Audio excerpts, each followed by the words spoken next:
Thanks a lot. Thanks a lot for the invitation to present my work today for all of you. I'm Lene from Denmark. I should maybe say Maryland because our crown princess is from Tasmania. And we are very proud of her in Denmark. I speak on behalf of, I think, the Danish population now.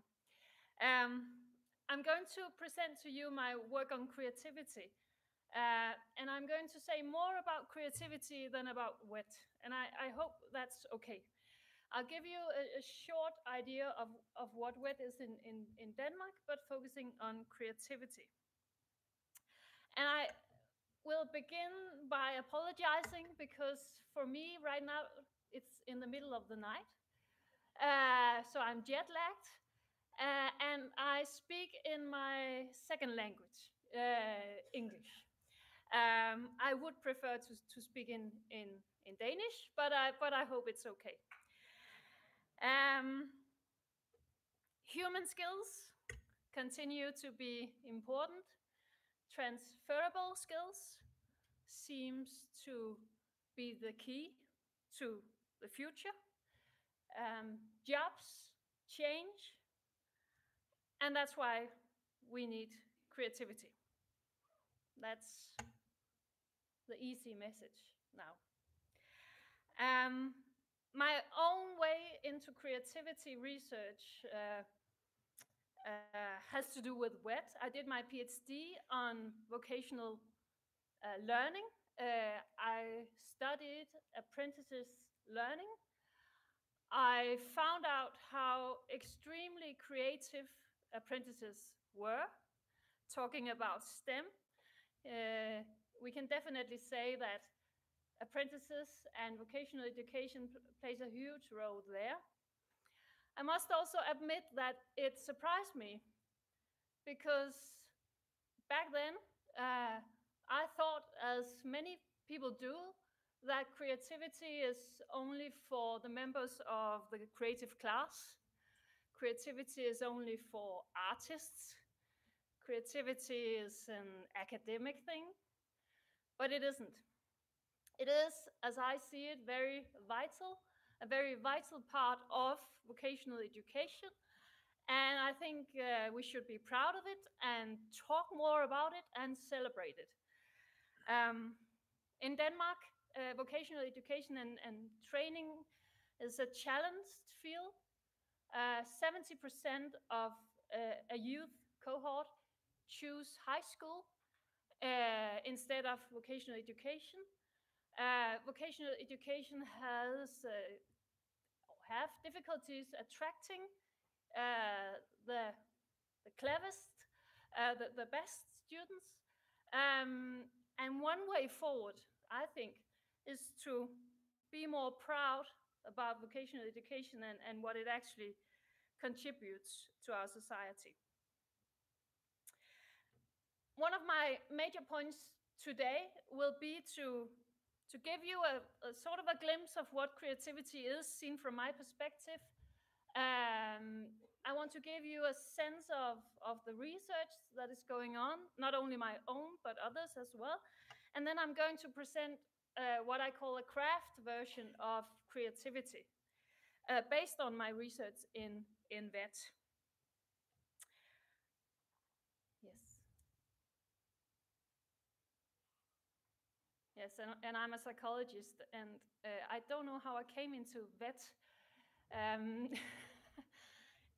except from the fact that my professor at Aarhus University, Steinar Kvale, some of you might know him from his work on qualitative methods, he was very sort of concerned with apprenticeship learning and craftsmanship. And he said to me, craftsmanship and apprenticeship learning is the best way to learn anything. Also, becoming a researcher.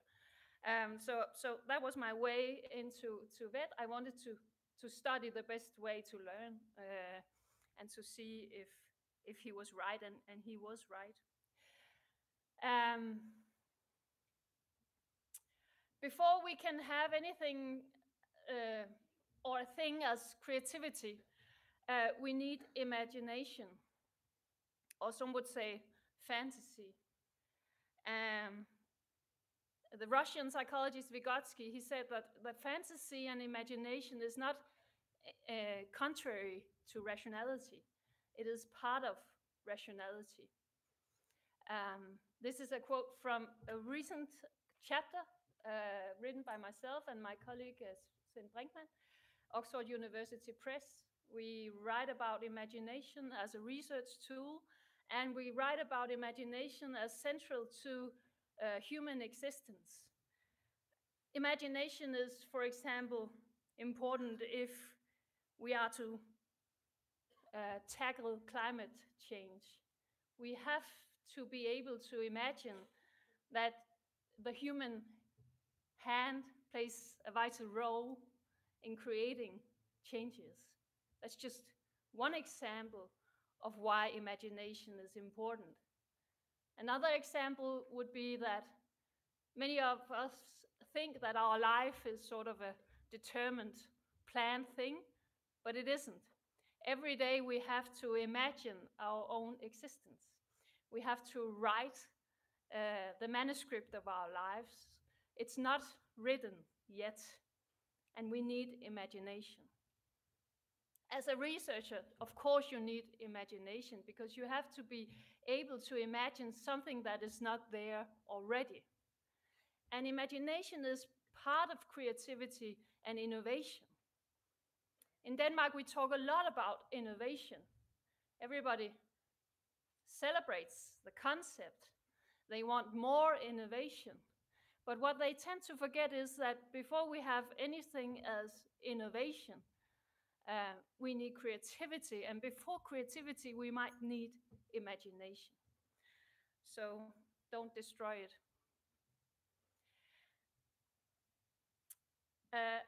Currently, I'm part of an expert group in OECD trying to develop a PISA creativity test.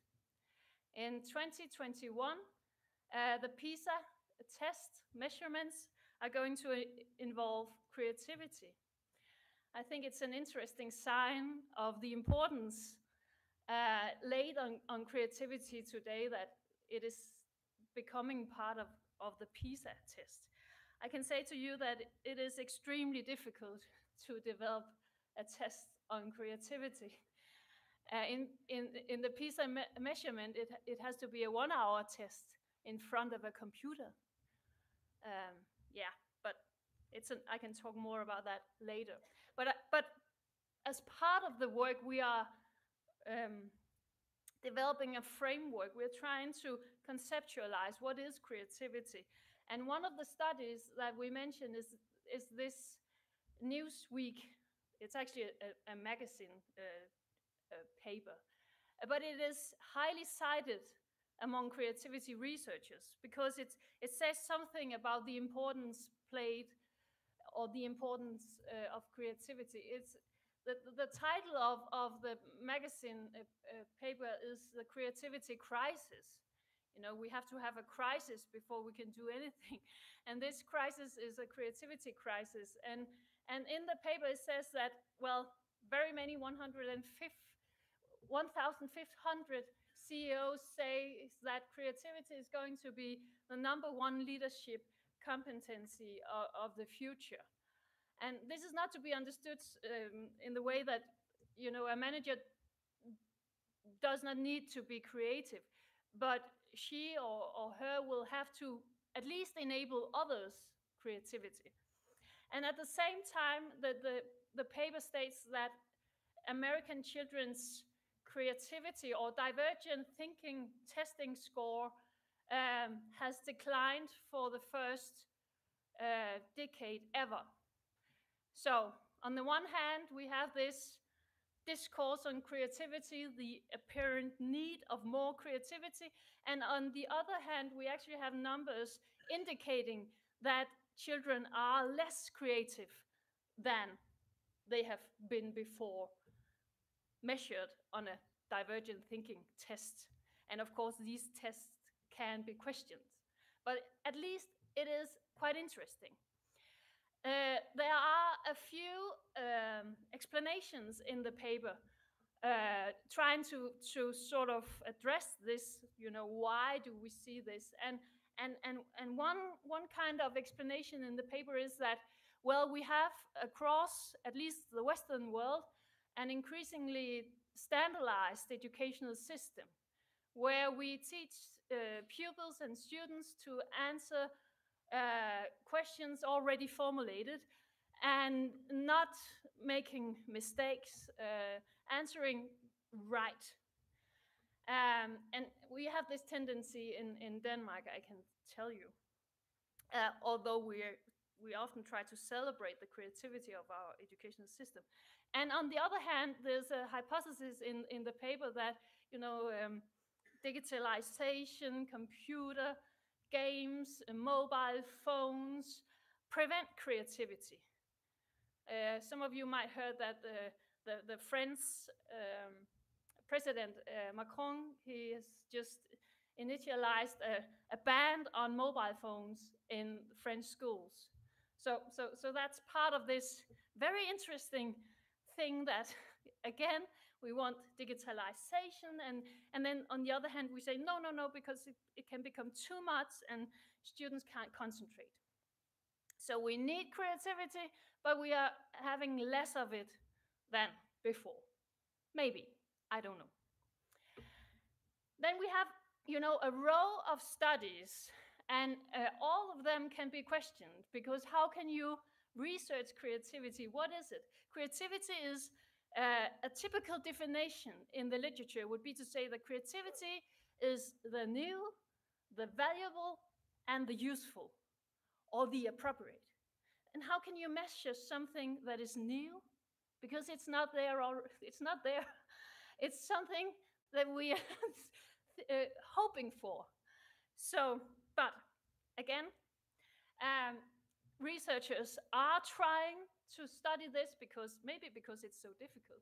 And there's a lot of studies showing the benefits of creativity. This is just one. It promotes metacognitive capacity. Also one of these celebrated skills. Everybody wants metacognition. Sometimes I joke in Denmark and say, well, maybe we should think before we do the meta, but inter-psychic ability, problem solving and writing, and there's a correlation between personal growth, academic and job success. So that's quite interesting. Schools kill creativity. Somebody says so. I don't believe that. But we do have maybe a more standardized system, and that's the problem. And then on the other hand, we can see that, well, creativity does good to young people. It's good for them. It's good for grown-ups as well. Many studies conclude that if you feel creative, if you believe in your own creative capacities, you will also feel more joy at work. You will be less stressed. You will maybe engage more in critical thinking. So there's something there that we have to talk about. Csikszentmihalyi is one of my inspirational sort of figures in my work. Some of you might know him. He's most famous for his work on flow, this feeling of complete control over your tasks and feeling capable and competent and challenged at the same time. And Csikszentmihalyi has studied creativity because one of his conclusions is that if you are in flow, you will also be creative. And he found out himself because he was climbing mountains in his spare time, and he found out that every time he climbed a mountain, he got a row of good ideas. Many of us don't get good ideas in creativity workshops. But when we go up in the mountains, it's much better. Oh, yeah. But he just found out, so he began to study creativity. What is it?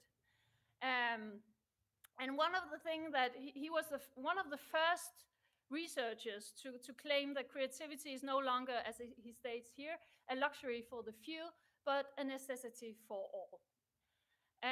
In the Creativity Research Journal, one of the recent papers there is written by Colasi, an Italian researcher, and he says the same. He says, we have to move from the he paradigm of creativity, you know, the idea that creativity is for men.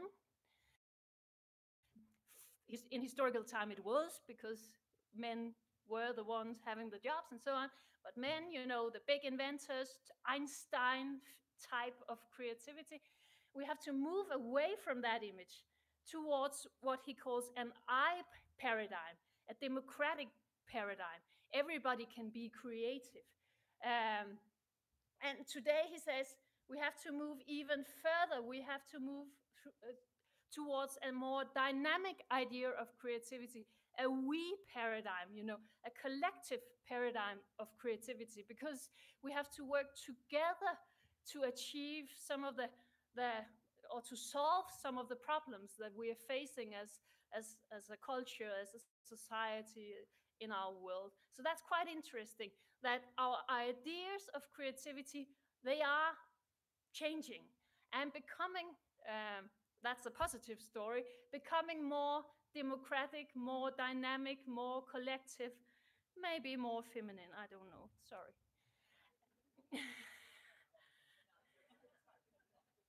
Men can be feminine as well, and vice versa. So that's one of the figures there. And then we have Via John Steiner. She's a cultural psychologist as myself. And this is from her book, a notes book of the mind, where she says that, and I love it, it's good when you are teaching young students, learning that leads to creativity entails actual work. You know, we have this, some of us at least, and some of my students and myself sometimes as well, have this happy-go-lucky idea of creativity. You know, you just have to think out of the box, you know, and somebody has it and somebody doesn't. But she says, no, creativity entails work. It takes, well, 10 years to become good at something, and then an additional 5 years to actually create a real change in your field. Some are quicker, but the basic story is true. And creativity builds on the ability to see clearer and to rediscover what we know but seem to have forgotten. And I love that, because as you said, you know, everything is not shiny and bright and new. Some of the old stuff can become extremely important in the future. And some of the problems that we are addressing as human beings in this globalized, hyper-dynamic world, some of the problems may require us to go back a bit to find old solutions that might be transformed into new ways of looking at the world, new ways of challenging, new ways of organizing, new ways of creating societies. So creativity is not only looking forward, it is at least as much looking backwards and trying to bring the best from our history into the future in another form than we can maybe imagine today. So that's two things about creativity. Creativity is a necessity for everybody, and it entails actual work, looking back as well as looking forward. And this is a quote from one of my books. It's in Danish, but a translation here. And it's a bit provocative, I know it, but if you think creativity is about yellow post-its, brainstorms, and creative thinking, you are lost in the woods. Creativity is more about mastery, craft, and recycling. It is more, or much more, business as usual than you might think. I guess sort of a line in my work has to do with this sentence. You're trying to teach people that creativity is not a mystical thing that somebody has. It is actually part of the world. And of course, there's nothing wrong with the post-its. Maybe some of you have brought some post-its for your workshop. And it's okay. but but I do think we have to challenge sort of the stereotypical idea of what creativity is, and get it back into everyday, ordinary life, because that's where it is. Monday morning is at least as important as Friday afternoon. So what do we need? Sternberg and Lubert did a paper some years ago. Lubert is he was an apprentice to Sternberg. Sternberg is a quite controversial figure because somebody has found out that there's something there you can follow on the internet. But anyway, too creative. But I think there's some truth in this simple way of stating it. So what do we need if you want to be creative, or you want to teach your students to be more creative, or convince the government to be more creative? They would need three things only. Synthesis, a combination of opportunity. Rob Pope wrote a book in 2005 about the philosophy of creativity, and he said most of what we call creative are in fact recreation, combining things that are already there. I once interviewed a musician, a very famous in Denmark musician, and he said, "I did not invent language, but I combine words to make songs." And that's a brilliant way of stating it. And then you need analytical sense. Why is this important? Many people have been taught that they were not creative because they were too analytical and too distant and too creative. But the positive message to you, I think maybe 2/3 of you have heard this, you are creative. Because being able to question and being able to say no sometimes, and finding the problems out there is at least as important as seeing opportunities. We need both, and it's good to combine this in a team if you can, the right combination of people who see opportunities and say yes, yes, yes, and then those who say no, no, no, no, no. They are very good together. Sometimes you need a bit of couple therapy to get them together, but when they are there, it's good. And then you need practical intelligence, and that's where I think VET comes in, because the apprentices that I followed as part of my PhD, and in a later study that I am now conducting in a big industrial company in Denmark, the craft people and the apprentices, they are the one actually making the prototypes. We have, and maybe this is a stereotype, but we have engineers designing, calculating, sitting with the Excel paper, and sitting there very long. And then we have the craft people who say, wow, good idea, let me try this. Let me see if I construct it like this. What do you think now? So the practical intelligence, being able to actually do something in the world, and as Sternberg and Lubert said it very brilliantly, ideas don't sell themselves, sell them.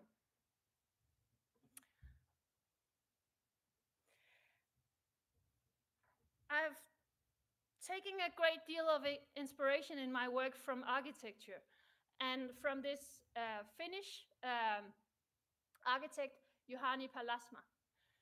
At yesterday's reception, somebody thought I was Finnish, but I'm not. I'm Danish. There's some differences there, but But maybe because I cite Finnish architects, people think, what, you must be from Finland. But Juhani Palasma has done brilliant work on creativity, I think, and he wrote 2 books in particular that I've been inspired from. The one is The Eyes of the Skin, and the other one is The Thinking Hand.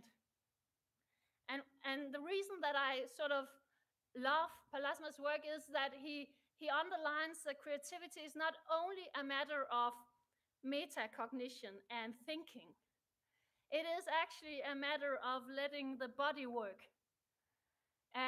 He says, if I think too much about customers, if I think too much about am I good enough, I won't get anywhere.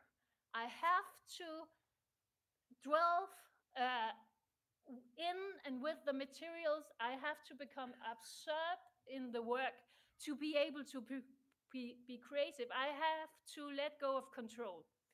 And he has this quite interesting quote from The Thinking Hand here, where he says that the poet, the sculptor, or architect works with his or her entire body, not primarily through intellect, theory, or acquired professional qualifications.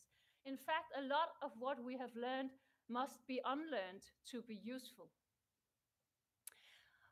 One of the first things that I found out when I studied apprenticeship learning was that there is this gap, we call it a gap, between theory and practice.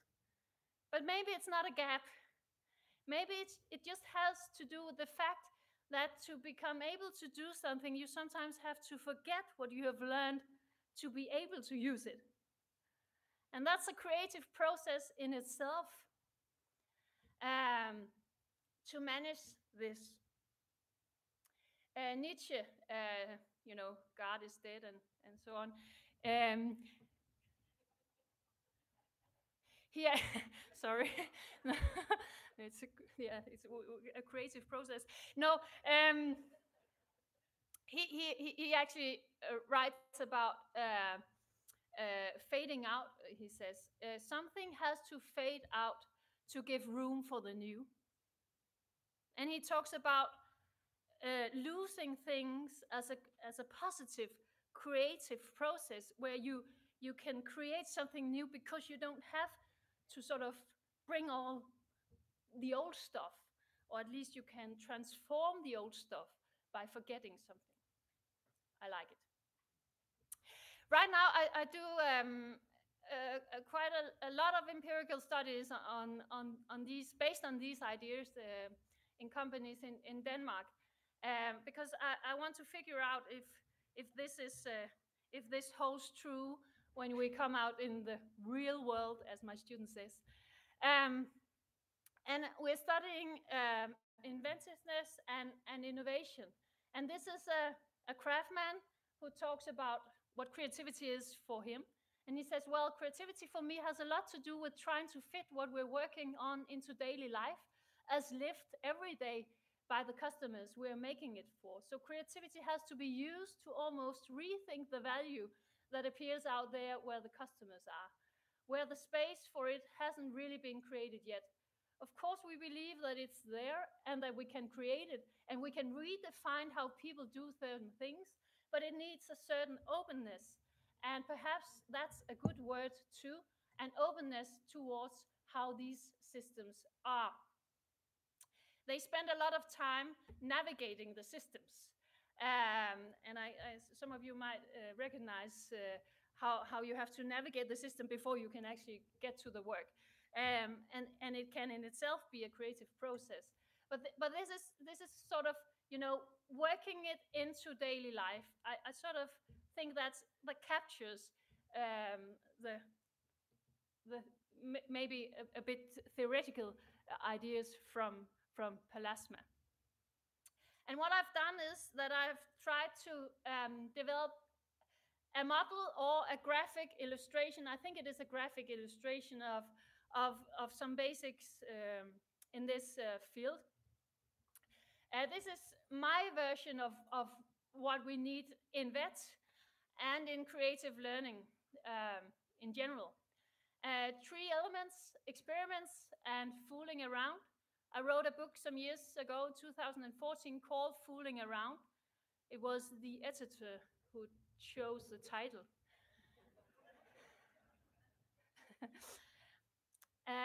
But the fooling around is actually an expression coming from apprentices, because they taught me that in Danish it's fusk. When moonlighting work could be an expression. They said we are mostly creative when we do moonlighting. In between working and being at school, recreating, combining, spending time, becoming good at something. That's where we have creativity, they say. So that's a yellow one. And I think creativity researchers in general agree that if we want to promote creativity, we need experiential learning. We need, John Dewey, the American pragmatist, would call it inquiry in the world. That's where we find out. Dewey said that thinking happens when we stumble into something and then, become stuck. Wow, why did they do this? How can I understand it? And Dewey said, this is a creative. Thinking is creative action, he said. So we don't have wild thinking, creative thinking, and then thinking. Thinking is creative action. But what most creativity researchers tend to forget is, I think, that we need at least 2 more things. Namely, to recognize the resistance that people sometimes encounter when they try to change things. Many people will say, no, that's not a good idea. We can't do that. We've tried this before, it didn't work. You're new and you're young, you don't have anything to say here.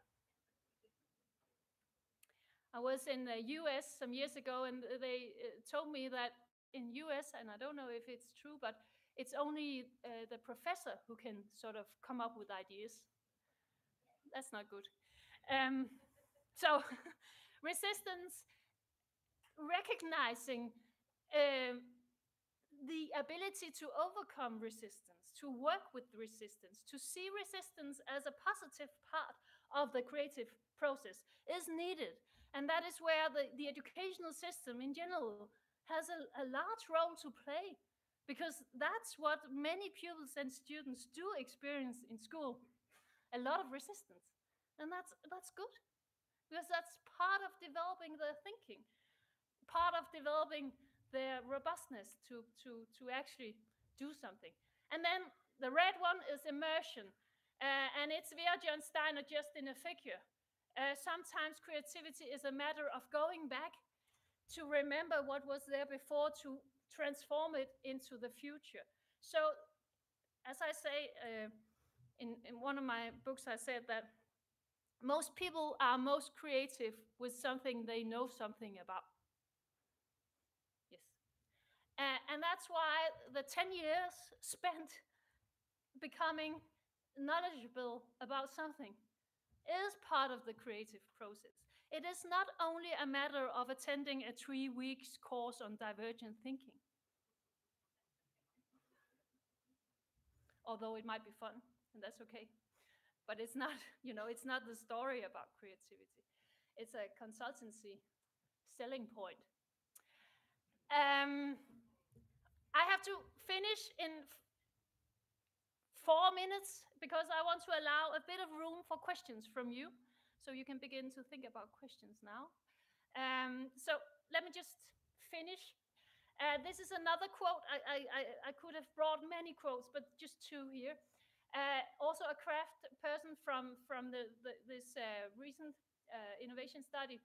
Well, I think my own creativity is maybe based mostly around problem solving of one sort or another. It's about finding one solution or another to a problem, whether it is this one or that one, whether it is the design of a widget or. I think typically, at least when I'm trying to be creative, it's about bringing your whole background to bear, whether it's something that fits right in with the sector you're working in, or whether it's something completely unconnected. It's really about making some associations back to something you might be able to see. Many of the apprentices that I have followed in my studies, they carry with them what they call a portfolio, or in Danish, a fuskmappe. And they say a fuskmappe is, you know, everything between earth and heaven. All kinds of ideas that I might have, sketches, lost ideas, stupid ideas. You know, I just carry it with me because I can never know when it becomes actual, interesting, potential, you know. So one thing to take from this presentation is all of you have to have a fuskemappe. It will be new in Australia, I think, in New Zealand, because you never know. You never know. So the last thing here, I think what we need to develop within VET is an image of creativity that fits the sector. Instead of important, you know, importing ideas from the artist world, for example. I love artists, but I'm not sure that the way that they work always fits within STEM or within VET. So I think we have placed too much focus on individual talent, the recluse and the exceptional, rather than on working communities, the development of all employees' potential, and the inventiveness of everyday work. This does not mean that we should not celebrate the achievements of individuals. We should, however, develop a clearer understanding of how these achievements come about. You know, the master has his name on the painting and the apprentices are the one actually painting. Yes. If the image of the light bulb moment was the universal symbol of creativity under the old framework, the craftsmanship is the appropriate banner for the type of training methods, the educational ideal, and the creativity practices and innovation that the companies and organizations of the future need. That's a bit of a statement, but I think it's true.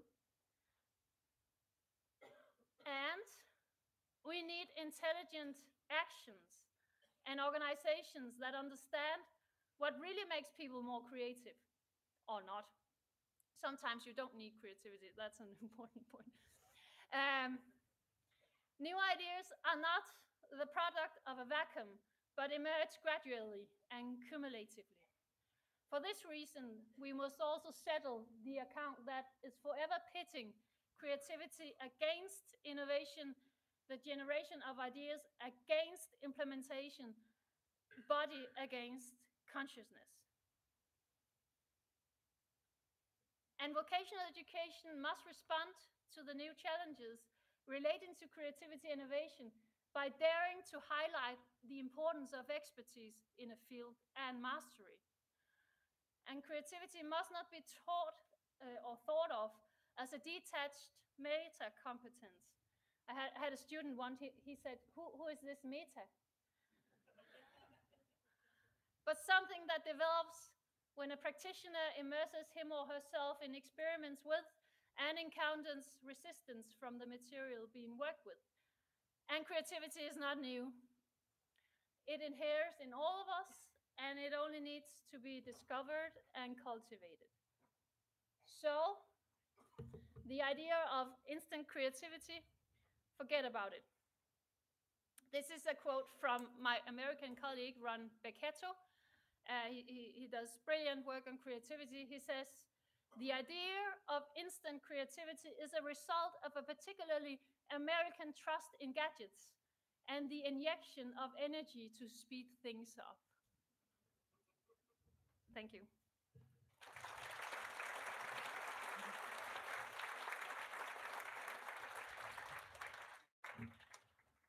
Thank you. So we have time for just a couple of quick questions, and we have a roving mic. So if you'd like to put your hand up and state your name and organization. Are there any questions for Lene?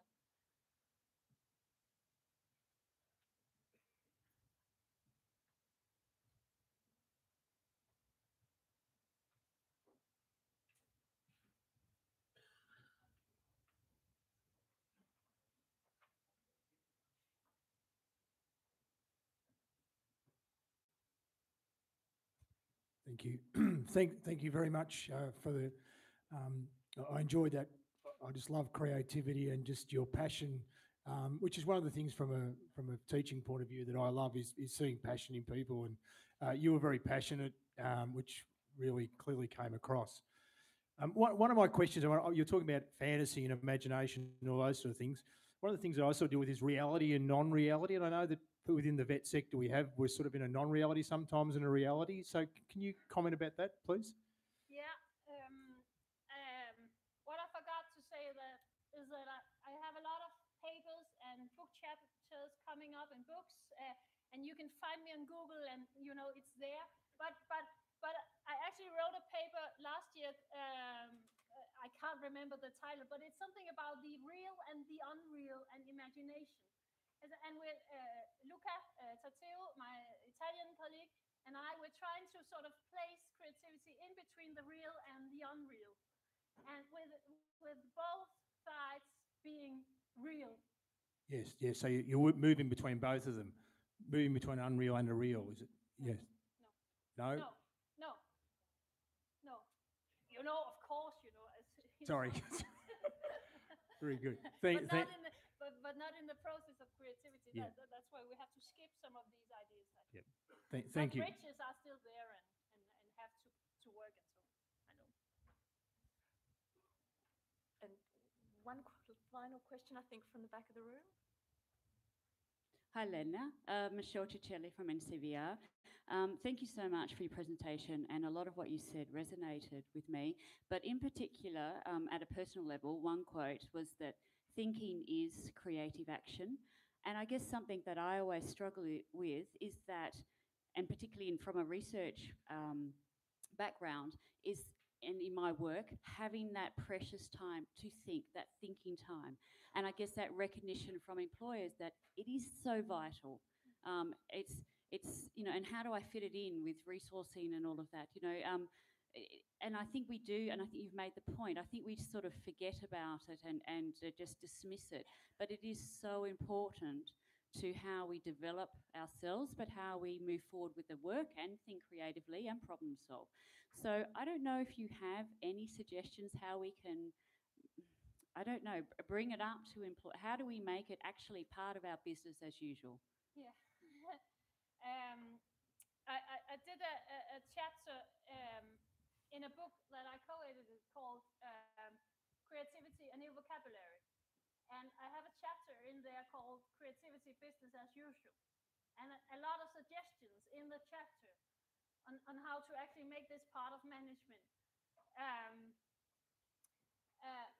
What you made me think about was a quote from a Danish dramatist called Peter Langdal. He has an expression. He says that creativity can be found in the smallest places.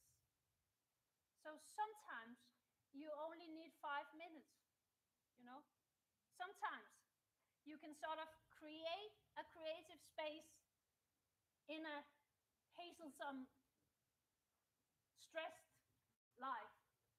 And I think we also have to remember that, instead of only searching for, big spaces and a lot of time.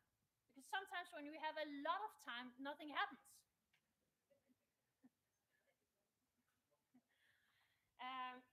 So we have to allow for small places to be creative places or spaces.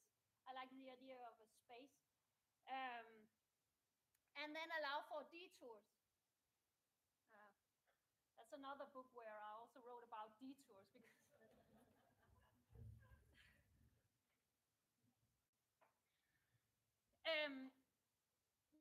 my experiences from Denmark is that when managers decide that they want to work with creativity understood as part of everyday life, they get it. So it's also, a culture thing, a mindset thing, that you have to really understand that creativity is not something that you can place in an innovation workshop Friday afternoon. It's not serious. You have to understand it as part of recruitment processes as part of everyday leadership and management, as part of creating teams. You have to think about it. And then I think an important message for managers as well as teachers is to sometimes not be in control. Andrew Hargraves, he's a Canadian researcher on education. He wrote once that teachers love to be in control, or those who become teachers are those who love to be in control. I don't know. But there's something to think about there. When you over control something, what happens? Then people begin to do what you want them to do instead of doing what is right to do.